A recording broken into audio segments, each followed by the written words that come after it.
Super అండి. ఆయన బాగా ఏదైనా సరే చేస్తారు. ఆయన చెప్పిందే చేస్తారు, ఏదైనా చేసేదే చెప్తారు. అంటే సొంత డబ్బులు ఖర్చు పెట్టుకుని అవును, మరి అంతకుముందు ఇచ్చారు కదా సొంత డబ్బులు.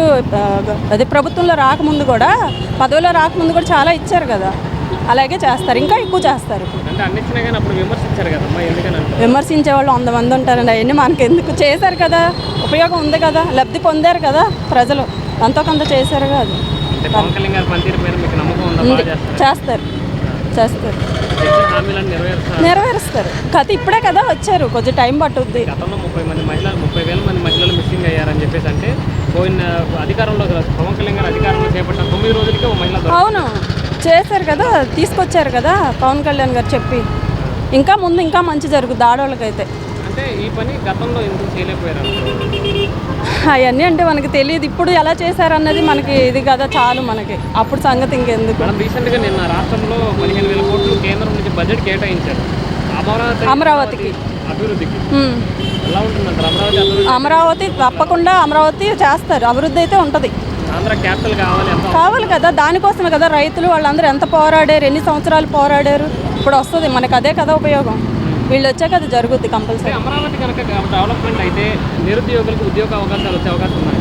ఉంటాయండి, ఎందుకుండా డెవలప్ చేస్తారు కదా. చంద్రబాబు గారు ముందు అయ్యే చేస్తారు కదా, ఇప్పుడు వీళ్ళిద్దరు కలిశారు కాబట్టి మనకు అంతా ఉపయోగమే, చాలా మంచిగా జరుగుద్దని మేము అనుకుంటున్నాం. అంటే వాలంటీర్ వ్యవస్థ మీ అభిప్రాయం ఏంటమ్మా, ఉండాలంటారా తీసేయాలంటారా? వాటి గురించి నాకు అంత తెలియదండి. ప్రతి ఇంటికి వచ్చి పథకాలు ఇచ్చడం కానీ పెన్షన్ ఇవ్వడం కానీ చేస్తారు కదా వాలంటీర్. ఈ ప్రభుత్వంలో ఉంటే మంచిది అంటారా వాలంటీర్ వ్యవస్థ, లేకపోతే సచివాలయం సిబ్బందితో ఇస్తున్నారు కదా పోయిన నెల, ఆ పద్ధతి మంచిది అంటారు? ఏదే వాళ్ళకి ఉపయోగం ప్రజలకు వాళ్ళు చూసి చెప్తారు కదండి. మంచిదే, ఉంటే మంచిది, ఉండకపోయినా మంచిదే. ఉండకపోతే ఒకవేళ తొందరగా వెంటనే, మొన్న చంద్రబాబు గారు అలాగే ఇచ్చారు కదా, పవన్ కళ్యాణ్ గారు కూడా ఇచ్చారు కదా, అలాగే ఇవ్వచ్చు, ఇంకొకరిని పెట్టానే ఇవ్వచ్చు. ఉంటే మంచిది, ఉండకపోయినా మంచిది. అంటే నిత్యావసర సరుకులు కూడా తక్కువ ధరకే ఇస్తామని చెప్పి హామీ ఇచ్చారు చంద్రబాబు గారు కానీ పవన్ కళ్యాణ్ గారు. ఎలా ఉంటుంది, ఇచ్చే అవకాశం ఉందంటారా? ఉంటుంది, వాళ్ళు ఏం చేసినా ప్రజల కోసం చేస్తారు. అంటే గతంలో నిత్యావసర సరుకులు ఎలా ఉండేవి? అబ్బో, రేట్లు బాగా పెంచారు కదండి, అప్పుడు ఉన్న ప్రభుత్వంలో బాగా పెరిగినాయి కదా, ఇప్పుడు వాళ్ళు చేస్తారు. అంటే ఇప్పుడు అలా చేయడం వల్ల సామాన్యుడికి ఉపశమనం వచ్చే అవకాశం ఉంది, ఎందుకు లేదు, చాలా ఉంది, చేస్తారు, ఉంటుంది, బెనిఫిట్ ఉంది కూడా. అంటే మహిళల పరంగా చూసుకుంటే వచ్చే నెల 15 నుంచి ఫ్రీ బస్ అన్నారు, ఎలా ఉండబోతుంటారు? ఇచ్చినా పర్వాలే, ఇవ్వకపోయినా పర్వాలే, ఈ ప్రభుత్వంలో చాలా మంచిగా జరుగుద్ది. మాకు ఈ పథకాలు ఇవి ఏం అవసరం లేదు, వాళ్ళ గవర్నమెంట్ వచ్చింది కాబట్టి ఇల్లులు కానీ ఏవి కానీ పవన్ కళ్యాణ్ గారు ఇవన్నీ చేస్తున్నారు కదా చంద్రబాబు గారు, అవి చేస్తే చాలు మాకు. అంటే పవన్ కళ్యాణ్ గారు ఉండటం వల్లే ఎన్డీఏ గవర్నమెంట్ గెలిచిందంటే ఏం చెప్తారు?